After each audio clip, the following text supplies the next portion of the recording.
Les applications ou apps contenues dans OpenBoard sont des mini-logiciels qui vous permettent de réaliser des tâches précises. Celles-ci sont au nombre de 20 contenues dans le logiciel, mais d'autres peuvent être téléchargées depuis l'Internet. Les 7 premières apps ressemblent aux outils que vous utilisez traditionnellement avec un tableau, rétroprojecteur ou autre. Le premier outil est le masque, qui permet de cacher une partie de l'écran, comme on le faisait avec la feuille blanche sur le rétroprojecteur, et de faire apparaître progressivement l'image, l'écriture ou quel que soit le contenu qui se trouve dessous.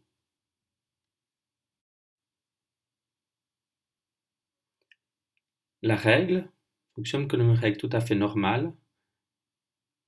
On peut la faire tourner, l'agrandir, la rapétissir, et en utilisant le stylo, l'utiliser pour tirer des droites.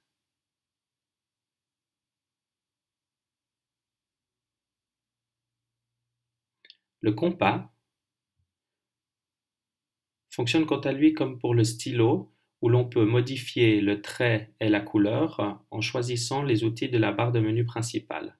Ensuite, en le prenant par le bout, nous pouvons créer un cercle, par le centre, repositionner le compas, puis reprendre l'écriture.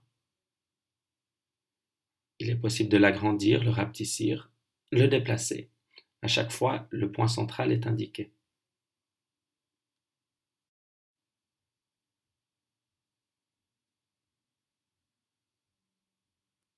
Le rapporteur, tout à fait habituel pour mesurer les angles, il peut être agrandi et on peut lui donner un effet de rotation.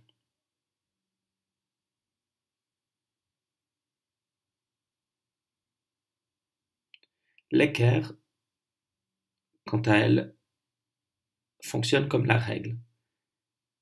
Il est possible de l'agrandir et la rapetissir, modifier son orientation et tirer une droite.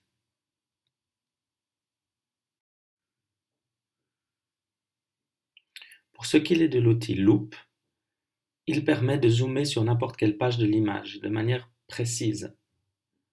On l'ajoute en faisant un glisser-déposer sur la page.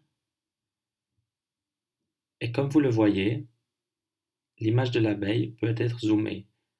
Nous pouvons agrandir la loupe, agrandir son facteur de zoom et la déplacer.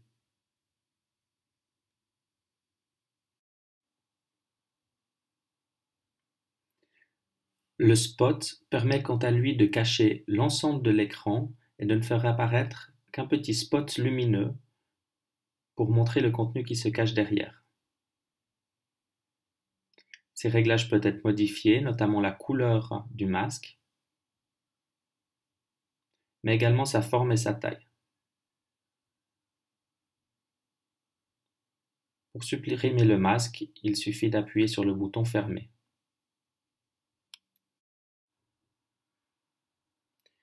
Le reste des applications a une forte dominante web.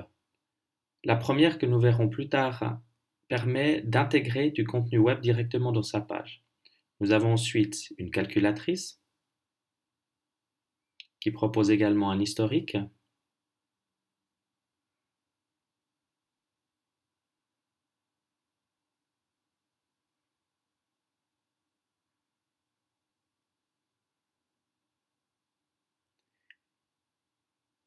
Il y a le nuancier qui permet lui de modifier la couleur de votre stylet en plus des 4 couleurs qui sont à disposition par défaut.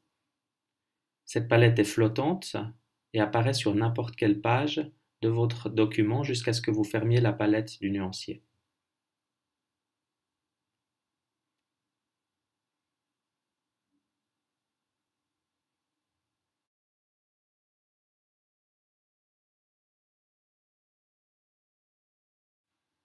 GeoInfo est une petite application de géographie qui vous permettra, par continent, de connaître chacun des pays. Nous avons ensuite les applications Google Maps et OpenStreetMap qui fonctionnent à l'identique, la première étant commerciale, la seconde étant entièrement open source.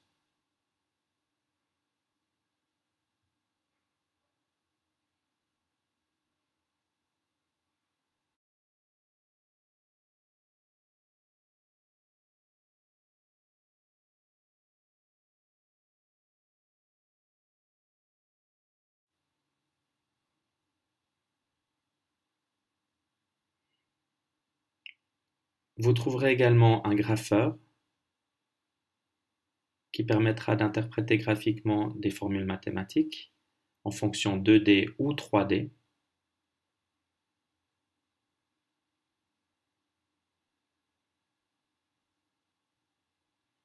L'éditeur de code HTML permet de faire la démonstration de l'écriture de code HTML et son interprétation. L'outil Note amène une note de post-it sur votre bureau, sur votre page. Vous pouvez y écrire n'importe quel texte, agrandir la police de caractères, mais il est également possible de cacher le contenu et donc de n'avoir que la première ligne qui s'affiche comme référence. À n'importe quel moment, vous pouvez rouvrir son contenu et découvrir l'ensemble du contenu de ce post-it.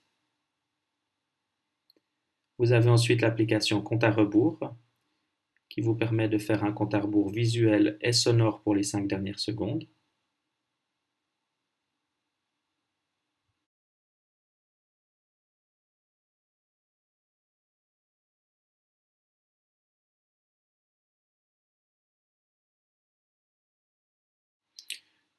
L'outil sélection vidéo vous permet, en collant le lien de n'importe quelle page YouTube ou autre Hello, service de welcome to the Tech vidéo, Math Channel. de faire Today we have apparaître you listen to directement this sur votre page une vidéo YouTube.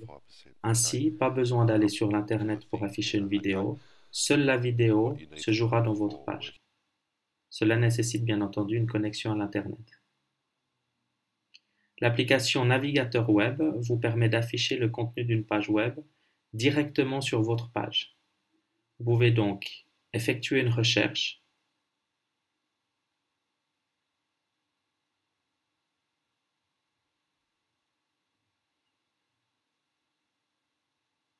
trouver la page web qui correspond à vos besoins,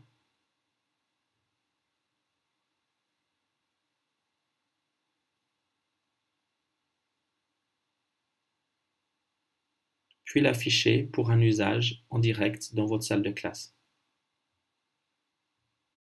Il en va de même pour les applications Wikipédia et Wiktionnaire qui vous permettent de chercher respectivement directement sur Wikipédia ou directement dans Wiktionnaire le résultat de recherche d'un mot. Ici le mot chat affiché par Wikipédia, donc au niveau de l'encyclopédie.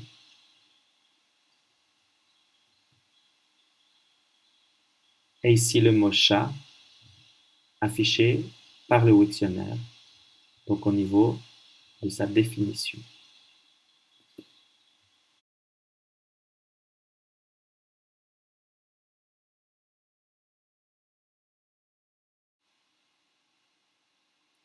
L'application iCell, créée entièrement en HTML, pas de Flash donc, permet d'avoir des informations plus particulières sur une cellule. Et finalement, l'application Embed. Nous allons faire une recherche sur le site SlideShare pour une présentation particulière.